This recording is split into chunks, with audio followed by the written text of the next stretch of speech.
السلام عليكم ورحمة الله. الحمد لله رب العالمين والصلاة والسلام على أشرف الأنبياء والمرسلين نبينا محمد وعلى آله وصحبه أجمعين أما بعد.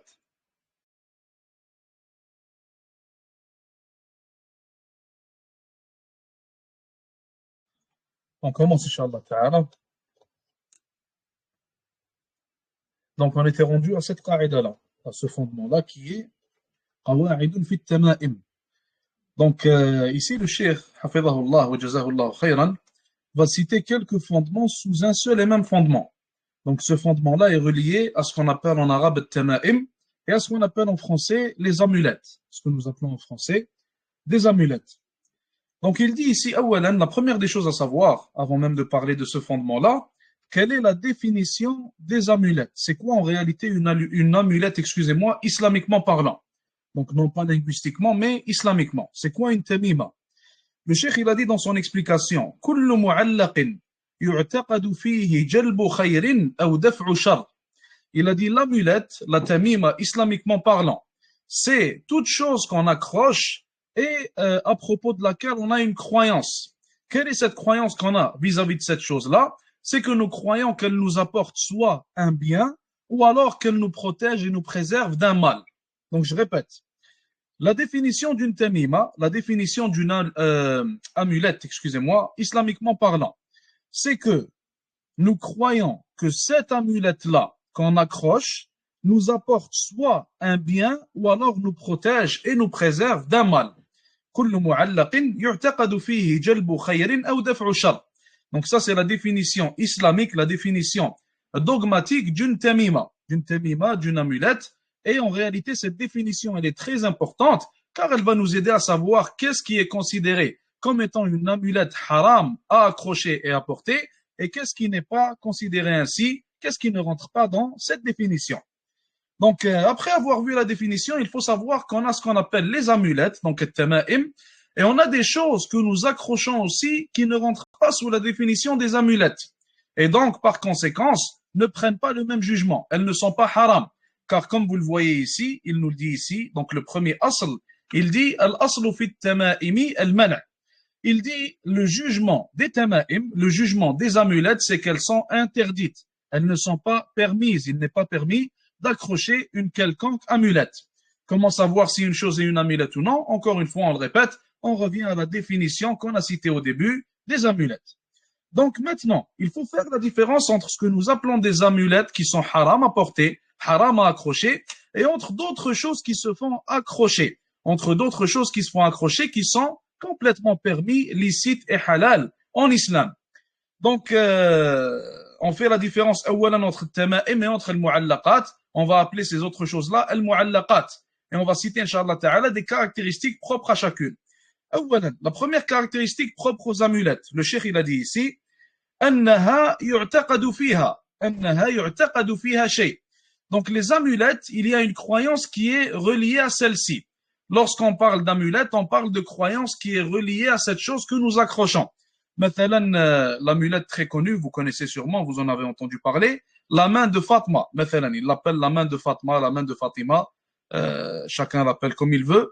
Donc cette amulette-là, c'est en réalité, ou plutôt cette chose-là, est considérée comme étant une amulette. Pourquoi est-ce qu'elle est considérée comme étant une amulette? Car elle rentre dans la définition qu'on a donnée. Donc elle est une chose en laquelle nous croyons, soit qu'elle nous apporte du bien, ou alors qu'elle nous préserve d'un mal. Donc c'est considéré comme étant une amulette, selon la définition donnée. Donc tant qu'il y a une croyance reliée à cette chose-là qui est accrochée, alors elle a la caractéristique d'une amulette. Une autre caractéristique d'une amulette, c'est que nous croyons que son impact, en quelque sorte, nous croyons que son impact, il est wahmi. Il est ce qu'on appelle en arabe wahmi. Qu'est-ce qu'on veut dire par wahmi? On veut dire par wahmi qu'il n'est pas matériel. L'impact de l'amulette n'est pas une chose que tu vois devant toi. L'impact d'une amulette est une chose en réalité que tu imagines. Maintenant, je vous donne un exemple. Lorsque quelqu'un va accrocher une amulette dans sa voiture, il va te dire que celle-ci va me préserver d'un mal. Elle va me préserver des accidents, elle va me préserver de rentrer dans une autre voiture ou quoi que ce soit. Donc ici, en réalité, l'effet et l'impact de l'amulette, il n'est pas matériel. On ne peut pas le voir devant nous. On ne peut pas en réalité le toucher ou le sentir ou quoi que ce soit. En réalité, c'est un effet imaginaire. Il imagine qu'il y a possibilité qu'il fasse un accident. Et donc, cette amulette-là, elle vient en réalité le protéger de cette imagination ou alors de cette possibilité non matérielle. Maintenant, contrairement aux autres choses que nous accrochons, qui ne sont pas considérées comme des amulettes, le cheikh Mathalan dans sa série, il a donné l'exemple des lunettes. Les lunettes sont une chose que nous accrochons, que nous portons sur nous. Donc, de la même manière qu'une personne va accrocher une amulette sur son cou, une personne peut mettre des lunettes pour avoir, Mathalan, une meilleure vision, pour mieux voir. Est-ce que nous considérons les lunettes comme étant une amulette? Non. Pourquoi non? La première raison pour laquelle on ne les considère pas comme étant ainsi, c'est qu'elles ne rentrent pas sous la définition des amulettes. Cette définition que nous allons répéter, Inch'Allah, donc c'est celle-ci. كل معلق يعتقد فيه جلب خير أو دفع شر. Toute chose qui est accrochée, à propos de laquelle nous croyons qu'elle peut nous apporter un bien ou alors qu'elle peut nous préserver d'un mal.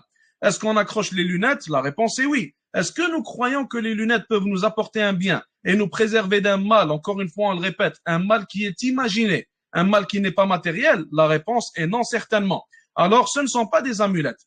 La deuxième raison qui fait en sorte que les lunettes ne sont pas considérées comme étant des amulettes, c'est que l'impact et le bienfait et l'effet en réalité des lunettes, il est matériel. On peut le sentir. Si maintenant tu prends tes lunettes et tu les mets, tu vas commencer à mieux voir. Donc tu peux voir en réalité, tu peux sentir l'effet positif qu'ont les lunettes. Ce n'est pas un effet imaginaire, ce n'est pas un effet comme on l'appelle en arabe, wahmi. Ça ne relève pas de l'imagination ou alors de la possibilité, mais plutôt c'est une chose matérielle que tu as devant toi tout simplement. Est-ce que tout le monde a compris ça? Ou alors est-ce qu'il y a des questions? Est-ce que tout le monde me comprend pour l'instant? Ou alors y a-t-il des questions? Si vous ne comprenez pas, dites-le moi, Inch'Allah Ta'ala, comme ça on explique avant de passer à autre chose. Donc je vous rappelle que pour répondre, les frères peuvent répondre dans le groupe des frères, les sœurs peuvent envoyer des réponses, Inch'Allah Ta'ala, dans le groupe des sœurs.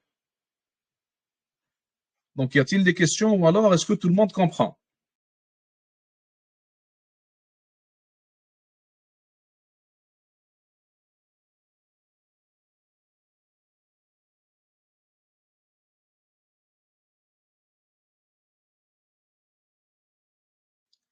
Pas de questions, tout le monde comprend. Alors moi j'ai des questions pour vous.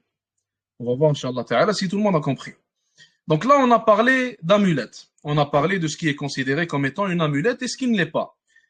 Maintenant, si une femme met un bijou, mathalan, autour de son bras ou alors autour de son pied, est-ce que ce bijou-là est une amulette? La réponse, elle est très simple, mais ce qui m'intéresse ici, c'est le pourquoi. Pourquoi est-ce que c'est une amulette ou alors pourquoi est-ce que ça ne l'est pas? Selon la définition qu'on a donnée et selon l'effet qu'on a expliqué de l'amulette. Donc, je répète la question, un bijou que la femme met autour de sa main, autour de son bras, autour de son pied, un homme, mathalan, qui met une bague permise. Donc, dans ce cas-là, est-ce que ce sont considérés comme étant des amulettes ou non?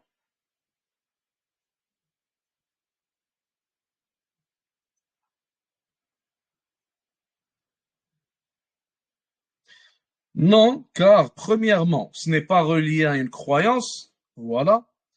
Deuxièmement, car le bienfait de ce bijou-là, il est matériel et il n'est pas imaginaire. Qu'est-ce qu'on veut dire par le bienfait étant matériel? Maintenant, si quelqu'un porte un bijou, pourquoi est-ce qu'il va le porter habituellement? Il va le porter pour se rajouter en beauté.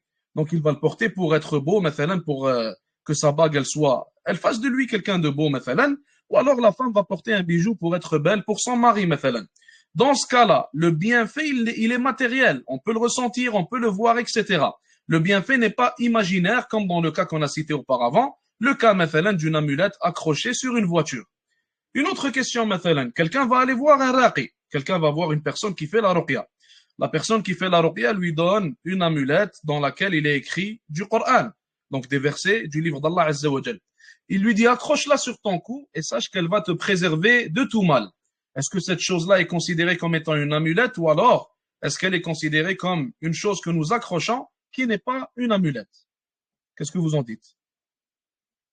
Dans ce deuxième cas-là, est-ce que c'est une amulette ou alors est-ce que ça ne l'est pas?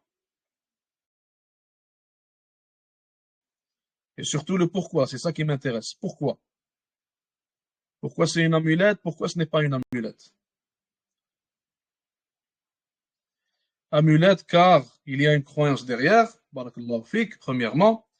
Et deuxièmement, le bienfait, l'effet, l'impact, le ta'thir qu'on appelle ça en arabe, de cette chose-là que tu accroches, il est imaginaire en réalité. Ça relève de l'imagination, de la possibilité, et non pas d'une chose qui est matérielle, qu'on peut sentir, qu'on peut toucher, qu'on peut voir, etc. Donc, Inch'Allah, vous avez compris. On continue, Inch'Allah. Le cheikh, il continue en disant, at-tama'imu, donc les tama'im, les amulettes, peuvent être du shirk asghar et peuvent être du shirk akbar. Donc l'amulette qui est accrochée, elle peut relever de l'association mineure, tout comme elle peut relever de l'association majeure parfois. Et ça, on l'a expliqué beaucoup de fois. On va le réexpliquer, Inch'Allah. Qu'est-ce que l'association mineure? L'association mineure, c'est d'associer à Allah subhanahu wa ta'ala une chose ou alors un individu, en faisant en sorte que cette chose-là n'est pas égale et n'est pas supérieure à Allah azza wa jal. Elle est inférieure à lui, ou alors elle est seulement une cause, comme l'expliquent certains savants. Dans le cas de l'amulette maintenant, imaginez-vous une personne qui prend une amulette, il va l'accrocher dans sa voiture. Il veut que cette amulette-là le préserve. Si on demande à cette personne-là, qui est-ce qui fait en sorte que tu es préservé? Est-ce que c'est l'amulette ou alors est-ce que c'est Allah azza wa jal? La personne répondra habituellement, c'est Allah subhanahu wa ta'ala. Alors on va lui demander, à quoi te sert l'amulette alors? Il va dire, c'est une cause en réalité, c'est une cause de préservation. Et ce n'est pas elle qui cause la préservation. Et il faut différencier entre les deux. Donc je le répète, l'amulette est une cause de préservation qui va attirer la préservation d'Allah azza wa jal. Et elle n'est pas celle qui cause la préservation. C'est Allah subhanahu wa ta'ala qui la cause. Donc ça peut être un peu mélangeant. Si vous ne comprenez pas, dites-le moi, Inch'Allah. Donc dans ce cas-là, dans le cas où l'amulette est vue comme étant simplement une cause inférieure à Allah azza wa jal, elle reste quand même une cause qu'on associe à Allah subhanahu wa ta'ala, même si on l'associe de manière à ce qu'elle soit inférieure à lui. Dans ce cas-là, c'est considéré comme étant du shirk asghar, de l'association mineure, et non pas de l'association majeure tout simplement.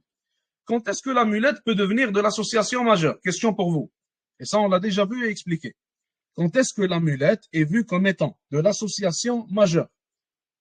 Rappelez-vous de ce qu'on a dit à propos du fait de jurer par autre qu'Allah azza wa jal.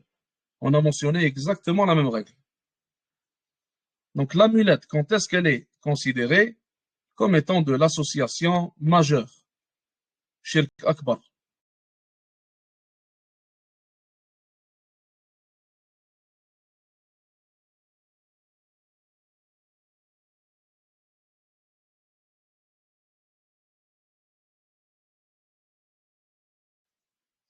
Voilà, lorsqu'on croit qu'elle est soit égale ou alors supérieure à Allah subhanahu wa ta'ala. Un exemple de cela, tu vas demander à une personne qui accroche une amulette à la porte de sa maison. Tu lui dis pourquoi est-ce que tu l'accroches ici? Est-ce que tu crois que l'amulette te préserve? Ou alors crois-tu qu'Allah azza wa jal est celui qui préserve? Elle va te dire non, moi je crois que l'amulette c'est elle qui me préserve, c'est pas Allah azza wa jal. Moi je crois que l'amulette ce n'est pas une cause, mais c'est elle plutôt qui va causer ma préservation. Donc elle croit que l'amulette, en réalité, c'est elle qui décide, c'est elle qui peut la préserver, la protéger. Elle ne la voit plus comme étant une cause à ce moment-là, mais plutôt elle la voit comme étant, billah, une divinité. Donc dans ce cas-là, elle l'a mis comme étant égale ou alors supérieure à Allah subhanahu wa ta'ala, ce qui a transformé donc son état de shirk al-asghar, de l'association mineure, vers shirk al-akbar, vers l'association majeure tout simplement. Donc, est-ce qu'il y a autre chose à citer? Oui, il y a un dernier point à citer pour Tama'im. Un dernier point à citer pour les amulettes avant de passer à la prochaine qaïda. Donc, le cheikh, il a dit ici, Tama'imul Qur'an. Les amulettes dans lesquelles il y a du Qur'an qui est écrit. Quel est leur jugement? Est-ce qu'elles ont le même jugement que les autres amulettes? Le cheikh, il a dit qu'il y a une divergence entre les savants à propos de ça. Et que l'avis le plus correct, Inch'Allah Ta'ala, c'est qu'elles ne sont pas permises, elles ne sont pas licites, et elles sont haram tout comme les autres amulettes. Donc l'amulette qu'elle contienne du Coran ou alors qu'elle contienne autre chose, elle n'est pas licite, elle n'est pas permise et elle est haram dans tous les cas. Et il a cité deux preuves pour ça donc dans son poème.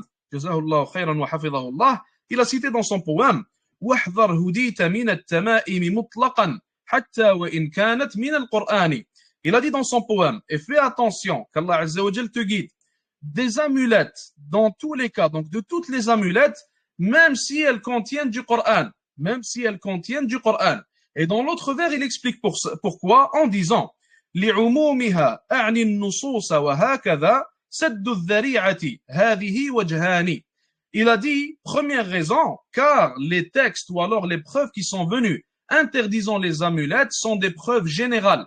Nabi alayhi salatu wassalam, quand il a dit que les amulettes sont interdites, elles sont haram, il a dit toutes les amulettes sont interdites. Donc il n'a pas spécifié un type d'amulette et il n'en a pas légalisé un autre, le rendant licite ou quoi que ce soit. Il a dit que tout type d'amulettes sont haram.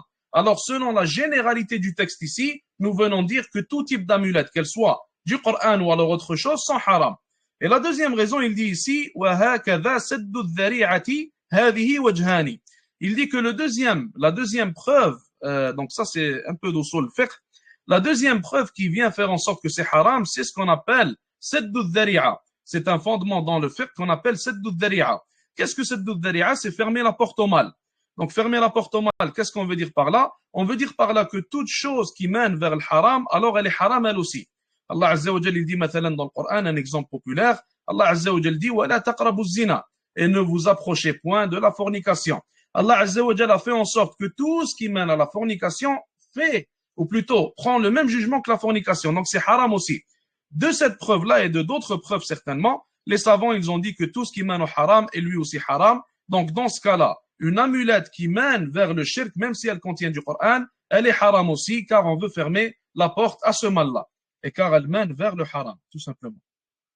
Donc on a fini pour ce qui est des amulettes. On passe, Inch'Allah Ta'ala, à la prochaine qa'ida, prochain fondement. Il dit ici, qa'ida, un fondement. Al-aslu fil ghuluwi al-mana'.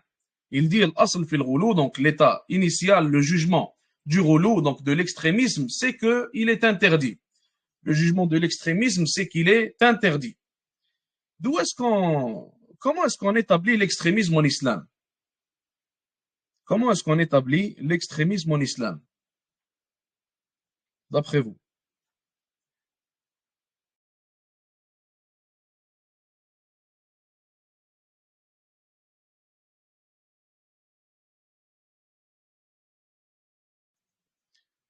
Donc, j'attends vos réponses. Comment est-ce qu'on établit en islam ce qu'est l'extrémisme? Ou alors, une autre question similaire, comment est-ce qu'on établit en islam ce qu'est le juste milieu? Donc, le wasatiyya, qu'on va voir, Inch'Allah Ta'ala, dans la prochaine qa'ida. Donc, comment établir l'extrémisme? Comment établir le juste milieu? Parce qu'aujourd'hui, en 2025, il y a des gens qui ouvrent la télé, et la télé leur dit ce qui est extrémiste en islam et ce qui ne l'est pas. Et certaines personnes, Allah al-Musta'an, lorsqu'ils ouvrent la télé, ils ouvrent les médias, ils ouvrent aussi leur crâne, donc leur tête, et ils laissent toute information qui vient de la télé et des médias rentrer dans leur tête. Sans faire aucun tri, sans faire aucun nettoyage, ils laissent tout rentrer. Donc leur aqidah, leur croyance, elle est tirée des médias, leur croyance, elle est tirée de la télé. En réalité, il faut savoir que nous, en tant que musulmans, notre croyance, on la tire seulement des sources islamiques. Et il y a un point après ça. Le prophète, alayhi salatu wassalam, il nous a enseigné, sallallahu alayhi wa sallam, ce qu'est le juste milieu. Il nous a enseigné ce qu'est l'extrémisme. Il nous a enseigné ce qu'est le laxisme, tout simplement. Notre prophète et notre enseignant, sallallahu alayhi wa sallam, nous suffit comme enseignant.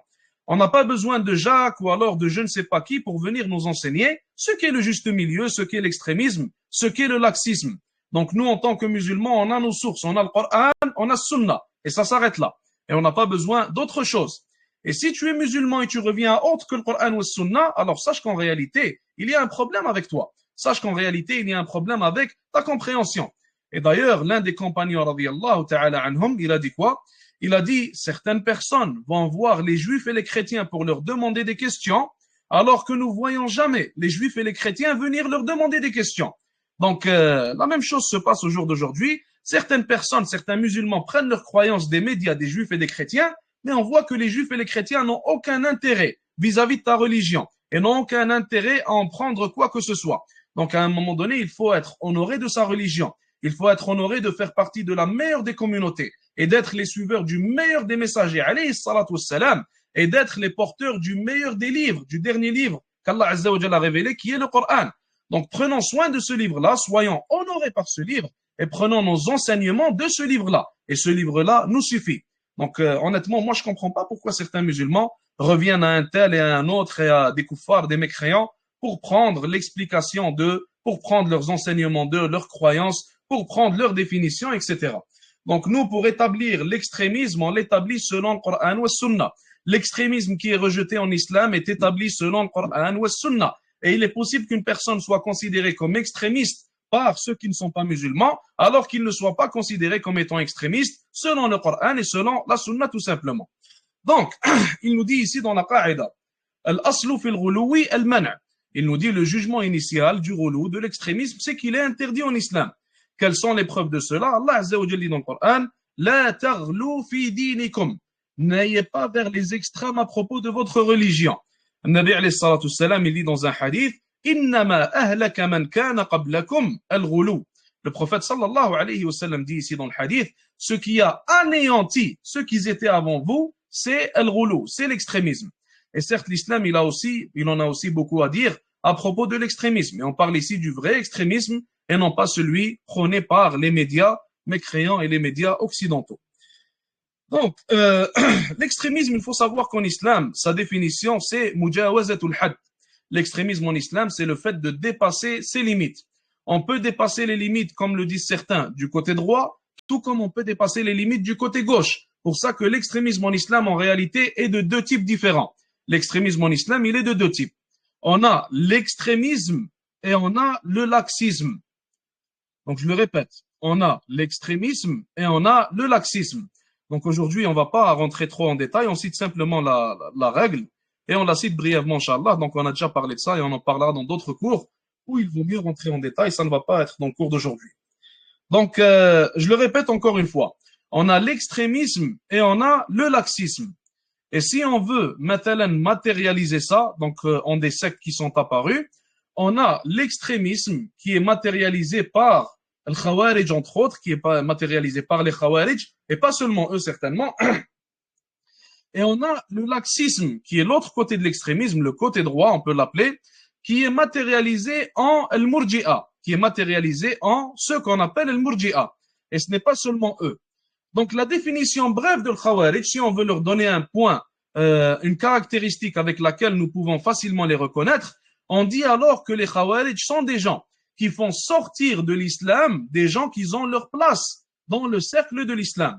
Donc je le répète, les Khawarij, leur caractéristique avec laquelle ils sont reconnus, c'est qu'ils vont sortir de la religion de l'islam des gens qui ont leur place en islam. Voulant dire qu'ils vont faire le takfir de certaines personnes injustement. Ils vont les sortir de l'islam injustement, encore une fois. Maintenant, pour ce qui est de l'autre côté, le côté de l'Murji'a, pour ce qui est de l'autre côté, le côté de l'Murji'a, ils vont faire rentrer en islam des gens qui n'ont pas leur place en islam. Ils vont faire rentrer en islam des gens qui n'ont pas leur place en islam. Voulant dire qu'ils ne font pas le takfir des gens à propos de qui Allah Azza wa Jalla a fait le takfir. Mathalan, certains Murji'a, ils vont dire que Pharaon, donc certains l'ont réellement dit, certains Murji'a très extrémistes, ils vont dire que Pharaon, il est un croyant, car pour eux, seule la croyance du cœur suffit. Certains Murji'a extrêmes, ils ont dit que les chrétiens et les juifs sont des croyants. Certains, ils ont dit que les ennemis d'Allah Azza wa Jal cités dans le Coran sont des croyants. Donc certains sont même allés à dire que Iblis lui-même est un croyant, car Iblis croyait avec son cœur qu'Allah Azza wa Jal existait. Bon, ça c'est des détails desquels on va s'en passer, Inch'Allah. Pour ceux qui veulent plus de détails à propos de ça, revenez à nos autres cours de Aqidah. Donc là, ce qu'on veut dire, c'est que al-ghulu, l'extrémisme en islam, c'est une chose qui est rejetée. La deuxième information à garder en tête, c'est que l'extrémisme, il est établi selon l'islam et non pas selon les médias occidentaux, ou alors non pas selon les occidentaux eux-mêmes. Quelques exemples d'extrémisme qu'on retrouve maintenant dans la sunna, le prophète sallallahu alayhi wa sallam, il a dit que les meilleures des actions sont celles sur lesquelles l'être humain va rester ferme. Donc les actions qu'il ne va pas délaisser. Donc de quoi est-ce qu'on parle ici? On parle du fait que l'individu, le musulman, fasse une action et ne la délaisse pas jusqu'à la fin de sa vie. Et ici, en réalité, c'est une, comment je pourrais dire ça? Ça pointe en réalité, ce hadith-là, il pointe vers l'extrémisme et vers le laxisme. Donc, le contraire de ce hadith-là, ou alors les deux contraires, on pourrait dire, de ce hadith-là, sont en réalité le laxisme ainsi que l'extrémisme. Donc, qu'est-ce que le laxisme dans ce cas-là? C'est le cas d'une personne, d'un individu qui ne fait pas d'adoration. Le cas d'une personne qui délaisse les adorations. Le cas d'une personne qui n'a pas de bonnes actions avec lesquelles il va rencontrer Allah Azza wa Jal. Cette personne, elle est tombée dans quoi? Elle est tombée dans le laxisme vis-à-vis des actions. Et après, on a la personne qui est tombée dans l'extrémisme. Qui est cette personne-là? Sûrement, vous en avez vu dans votre vie, ou alors certains sont même tombés dans cette erreur-là, qu'Allah Azza wa Jal nous en préserve ainsi que tout musulman. Donc, l'extrémisme dans ce cas-là serait l'exemple d'une personne qui se lève un jour et elle sent que sa foi, elle est forte. Et elle commence à faire énormément de bonnes actions pour les délaisser après une semaine ou deux. Et après cette semaine-là, ou alors cette deuxième semaine, elle commence à faire très peu de bonnes actions. Donc, pourquoi est-ce qu'elle est tombée dans cet extrémisme-là, ou alors pourquoi est-ce qu'elle a délaissé ces actions-là? Car à un moment donné, elle est tombée dans l'extrémisme vis-à-vis des bonnes actions.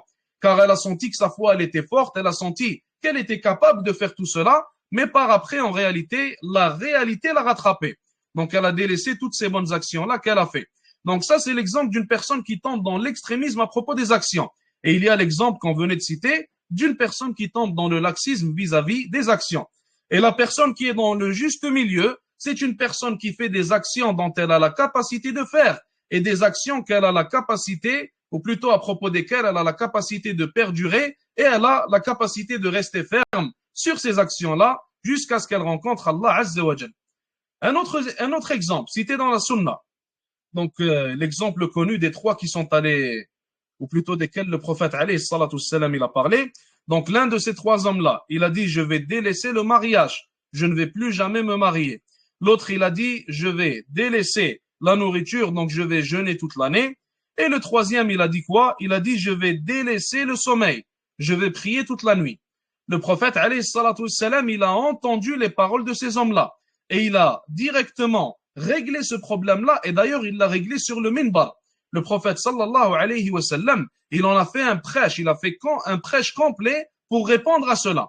Donc le prophète sallallahu alayhi wa sallam, lorsqu'il voit un grand problème émerger dans la société musulmane, il va directement aller à la mosquée, il va rassembler les gens et il va directement couper ce problème-là à la source. Donc son action, le fait qu'il ait allé faire un prêche pour contrer ce problème, nous montre en réalité la grandeur de ce problème-là. Donc le Nabi alayhi salatu salam, il est monté sur le minbar et il a dit, je suis le meilleur d'entre vous. Donc à peu près, je me rappelle pas exactement de ces mots alayhi salatu salam. Il a dit, je suis le meilleur d'entre vous, mais malgré ça, je marie les femmes. Malgré ça, je dors une partie de la nuit et j'en prie une autre partie. Et malgré ça, je mange et je jeûne. Et à la fin, il a dit quoi? Il a dit, il a dit, et celui qui délaisse ma sunna, celui qui délaisse ma voix, alayhi salatu salam, ne fait pas partie de moi.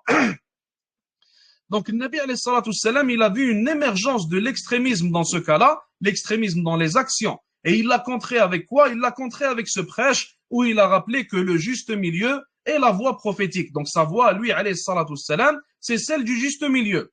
Quel est le juste milieu? Le juste milieu, c'est de jeûner certaines journées et d'en manger d'autres. Donc la personne qui ne fait que jeûner et délaisse la nourriture, elle n'est pas dans ce juste milieu-là. Et la personne qui ne fait que manger et délaisse le jeûne complètement, elle est dans le laxisme. Un deuxième exemple qu'il a cité, alayhi salatu salam, il a dit, je marie les femmes. Donc, il se marie, alayhi salatu salam. Donc, la personne qui est dans l'extrémisme est celle qui ne veut pas se marier et ne se marie jamais. Et la personne qui est dans le laxisme, c'est celle qui veut marier, mathalan, plus que 4 épouses. Donc, cette personne-là, elle ne veut pas se limiter par les limites d'Allah Azza wa Jal et elle en donne trop, en quelque sorte, au mariage. Le troisième exemple cité par le Nabi, alayhi salatu salam, celui du sommeil. Il a dit que moi, je dors une partie de la nuit et que j'en prie une autre partie. Donc la personne qui est extrême est celle qui ne dort jamais et ne fait que prier. Et la personne qui est dans le laxisme est celle qui ne prie jamais et ne fait que dormir tout simplement. Donc je pense qu'on a compris avec ça ce qu'est le roulou, ce qu'est l'extrémisme. Donc je vais vous poser quelques questions, Inch'Allah, voir si vous avez compris. Pour ce qui est du fait que les Khawarij ont fait le takfir des musulmans et qu'ils ont tué des musulmans, donc à travers l'histoire depuis le début de l'islam jusqu'à maintenant. Est-ce que ceci relève de l'extrémisme ou alors ça relève du laxisme?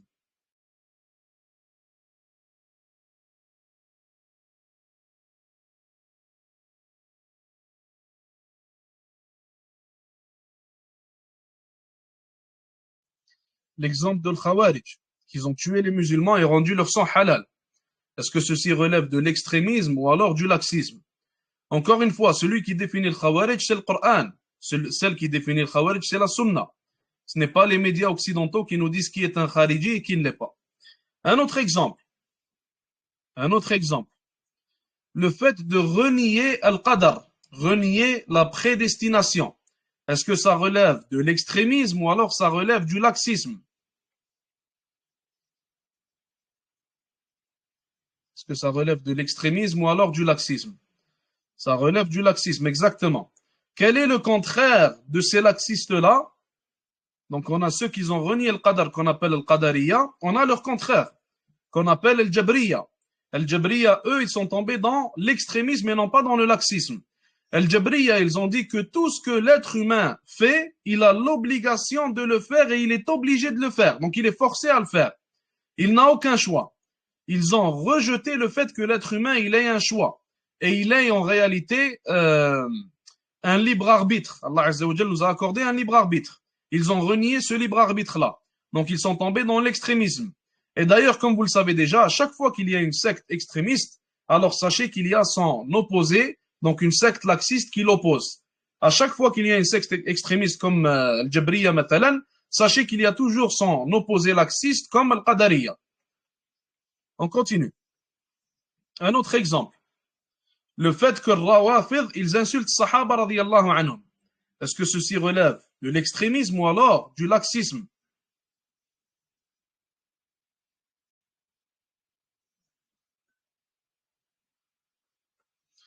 Ça relève de l'extrémisme, car en réalité, il faut savoir que la cause de cela, c'est que Rawafid, ils sont allés aux extrêmes vis-à-vis de la famille du prophète, alayhi salatu wassalam.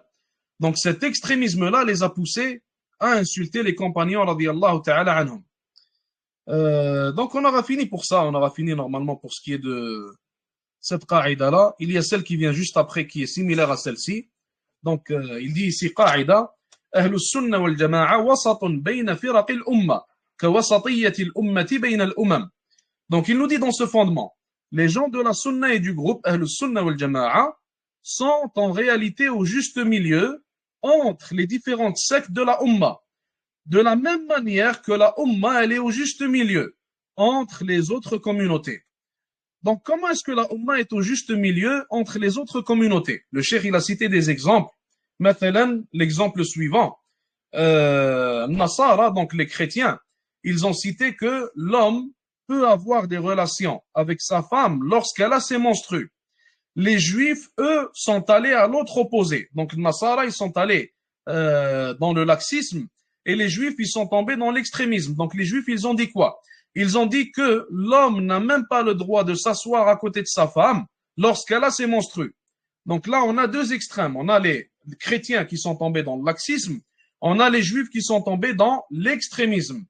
Et les musulmans sont au juste milieu. Les musulmans disent que l'homme peut s'asseoir avec sa femme, il peut rire avec elle, il peut parler avec elle, il peut la toucher, il peut faire ce qu'il veut avec sa femme lorsqu'elle a ses menstrues.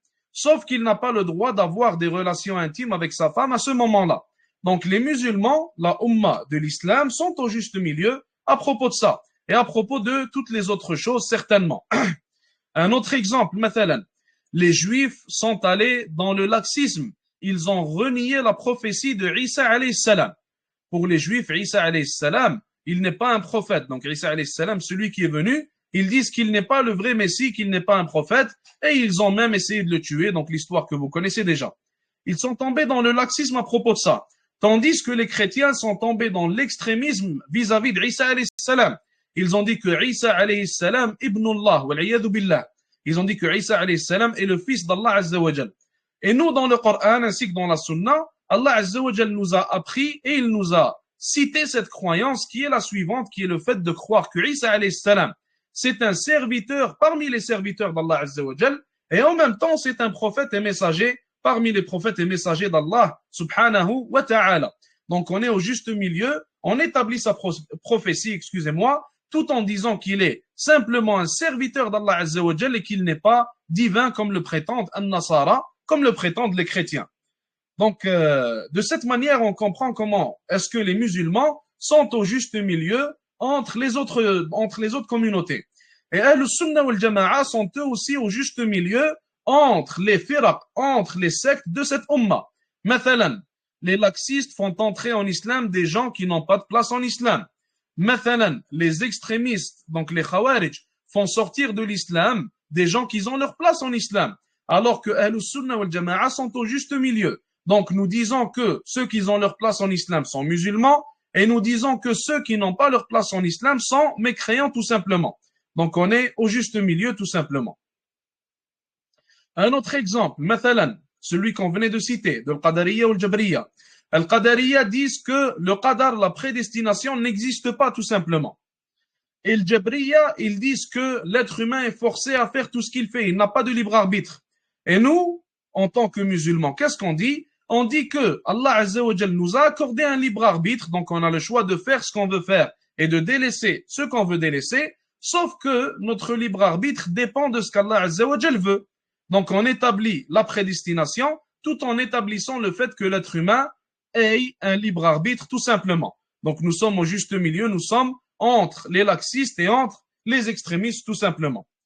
Donc ce point-là aussi, je pense qu'il a été compris par tous. Est-ce qu'il y a des questions ou alors est-ce qu'on s'arrête là?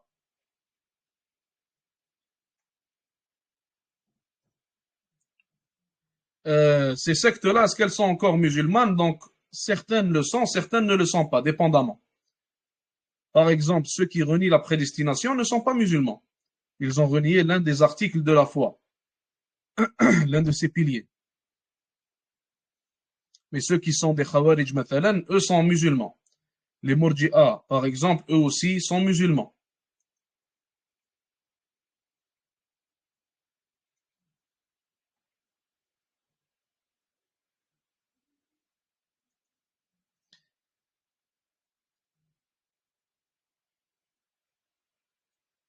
Certains savants ne se sont pas mariés, mais pas par extrémisme.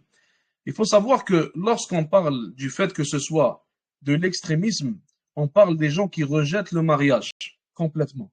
Donc ces savants-là, ils ne l'ont pas rejeté. Ces savants-là, ils savent que le mariage fait partie de la sunna. Ces savants-là, s'ils auraient pu, probablement, ils se seraient mariés. Et ils ne l'ont pas rejeté par extrémisme. Donc ici, l'intention, elle va jouer un rôle. Mathalan Ibn Taymiyyah, il a dit qu'il était tellement occupé avec la science, tellement occupé avec la défense de la religion d'Allah Azza wa Jal, qu'il a oublié de se marier. Maintenant, d'autres savants, ils ont délaissé le mariage par crainte de ne pas être juste. Donc là, c'est complètement autre chose.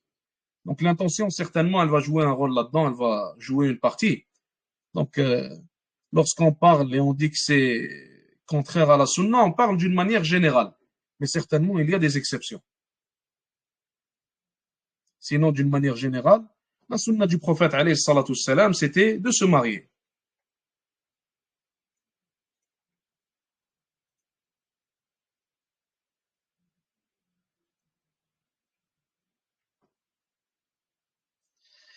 Si les Khawarij font l'istihlal du sang des musulmans, comment sont-ils musulmans? Il faut savoir que lorsqu'une personne, ça on va le faire, Inch'Allah Ta'ala, dans un cours qui va être plus approfondi. Donc des fois, une personne va faire une action qui a un certain jugement. Donc cette action-là, elle prend un certain jugement. Sauf que cette personne-là, ce jugement-là, on va pas l'appliquer à cette personne.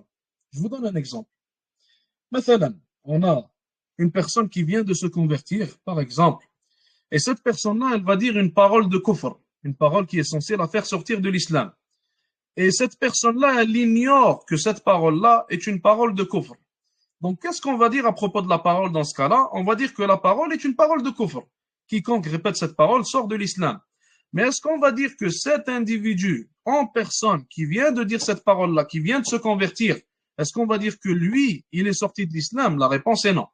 Pourquoi non? Car cette personne-là est ignorante. Et on l'excuse dû à son ignorance, et car elle vient de devenir musulmane, et on l'excuse dû au fait qu'elle vient de devenir musulmane, elle ne connaît pas assez, etc. Donc, des fois, il y a certains jugements qui vont être reliés à certaines actions que certaines personnes vont faire, mais on ne va pas appliquer les jugements aux personnes elles-mêmes. Donc, les personnes peuvent être excusées par maintenant l'ignorance, ou alors par ce qu'on appelle aussi at-ta'wil. At-ta'wil, c'est le fait d'avoir une malcompréhension après avoir fait un effort d'interprétation, mathalan, Donc, les Khawarij, ils avaient une shubha, ils avaient une ambiguïté qu'ils étaient en train de suivre, et ils croyaient que leur aqidah, c'était la sunna. Donc, il y a une malcompréhension derrière ça. Donc, dans ce cas-là, en réalité, c'est dû à cette malcompréhension qu'ils sont excusés et qu'on ne va pas dire qu'ils ne sont pas musulmans. Alors que dans d'autres cas, maintenant, quelqu'un qui va dire qu'un musulman n'est pas musulman, donc quelqu'un qui va dire que ça c'est un sujet un peu plus approfondi, j'aurais préféré ne pas en parler maintenant, mais bon, quelqu'un qui va dire qu'un musulman n'est pas musulman à cause de sa croyance, donc ça va être lui qui ne sera pas musulman en réalité, car il aura renié l'islam qu'à cette personne-là. Donc dans le cas des Khawarij, ils ont fait ça, mais on va les excuser dû à leur shubha, dû à leur ambiguïté. Et ça, Inch'Allah Ta'ala, on va le voir au fur et à mesure, ça va venir, Inch'Allah Ta'ala, et bientôt, donc on est en train de préparer ça, Inch'Allah, un cours sur Dawabit Takfir, un cours sur les règles reliées au Takfir, reliées à tout ça, donc les empêchements du Takfir, etc. Car, subhanallah, dans la scène francophone, plus spécifiquement, le Takfir, c'est vraiment du n'importe quoi. Tout le monde fait le Takfir de tout le monde prétend que l'autre est un kafir, donc d'une manière vraiment qui n'est pas limitée par la charia, qui n'est pas limitée par les règles du Coran ou Sunna, c'est vraiment du n'importe quoi, Allah al-Musta'an. Donc, Inch'Allah Ta'ala, bientôt, on va faire un cours sur ça. Est-ce qu'il y a d'autres questions?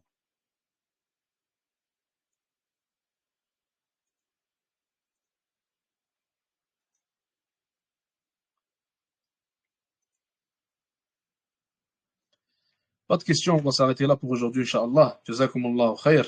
وصلى الله وسلم وبارك على نبينا محمد والسلام عليكم ورحمة الله وبركاته